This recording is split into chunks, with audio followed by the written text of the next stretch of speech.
વાગરાના બજારમાંથી ગત સોમવારના રોજ બપોરના સમયે સોનાને લૂંટનો બનાવ બનતા લૂંટ ચલાવનાર ઇસમની શોધમાં પોલીસે રાત દિવસ એક કરી નાખ્યા હતા.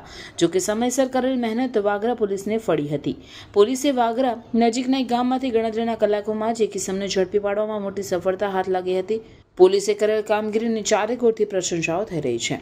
વાગરાના હૃદય સમાન વિસ્તારમાં ગત સોમવારની બપોરે એક સોનાની દુકાનમાંથી સોનાની લૂંટનો બનાવ બનવા પામ્યો હતો. લૂંટને પગલે વાગરા પંથકમાં સોંપો પડી ગયો હતો. ધોળે દિવસે અને ધમધમતા બજારમાં થયેલ લૂંટને પગલે પોલીસ હરકતમાં આવી હતી.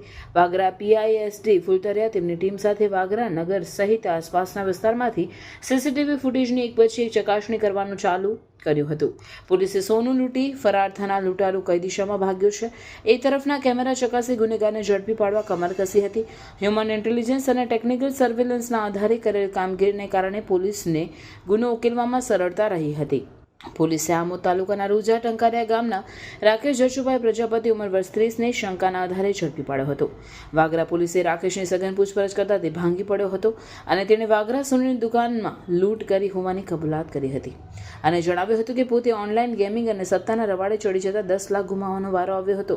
જેને પગલે ગુમાવેલા પૈસા રિકવર કરવા વાગરા બજારમાં આવેલ ઓમ જ્વેલર્સ નામની સોનાની દુકાનને નિશાન બનાવી હતી.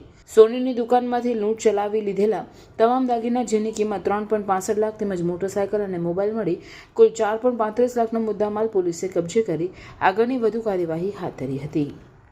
હ્યુમન ઇન્ટેલિજન્સ તથા ટેકનિકલ સર્વેલન્સના આધારે એવી માહિતી મળેલ કે રોજા ટંકારિયા ગામનો એક ઈસમ રાકેશ જશુભાઈ પ્રજાપતિ નાઓએ આ લૂંટ કરેલી છે.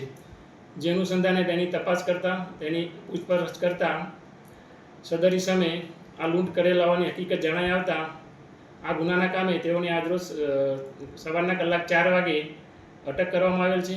અને આ ગુનામાં જે લૂંટમાં ગયેલ જે મુદ્દામાલ છે સોનાનો અલગ અલગ ચેન તથા સેટ 3,65,000ની મત્તાની રિકવરી પૂરેપૂરી કરવામાં આવેલ છે તથા ગુનામાં વપરાયેલ મોટરસાયકલ મોબાઈલ તેની પણ રિકવરી કરવામાં આવેલ છે. અને આ ગુનાની તપાસ હાલમાં તેઓ આગળ ચલાવી રહેલ છે. આ જે આરોપી છે એનો કોઈ ગુનાહિત ભૂતકાળ છે કે કેમ? ના, હાલમાં તો આરોપીનો કોઈ ગુનાહિત ભૂતકાળ જણાઈ આવેલ નથી. આ ઘટનાના જે સાહેબ સીસીટીવી સામે આવ્યા હતા એમાં સોનીની પણ બેદરકારી જણાઈ આવે છે, તો એ વિશે તમે કોઈ પ્રજાને સંદેશ આપશો? હા, તમામ જે ઘટના બની જે બનાવ એમાં જે ફરિયાદી છે એ આ બનાવ દરમિયાન જે લૂંટ થઈ એ દરમિયાન પોતે પોતાના મોબાઈલમાં વ્યસ્ત હતા, જેના કારણે આ લૂંટનો ગુનો બનેલો હતો. તેથી તમામ વેપારીઓને આ બાબતે પોલીસ તરફથી સૂચના આપવામાં આવેલ છે કે આવા કોઈ વ્યક્તિ શંકાસ્પદ જણાઈ આવે તો એની ખાતરી કરી અને પછી જ એમને મુદ્દામાલ બતાવવો જોઈએ. અને પોતે આવા જે સોનાના વેપારી હોય એમને પણ આવા જે બનાવ હોય આવા વ્યક્તિ આવે ત્યારે ખરેખર એમને તમામ મુદ્દામાલ જે વેપાર જે કરતા હોય એ દરમિયાન પૂરેપૂરી એને તકેદારી રાખવી જોઈએ. આરોપીએ ગુનાને અંજામ આપતા પહેલાં કોઈ રેકી કરેલી હતી?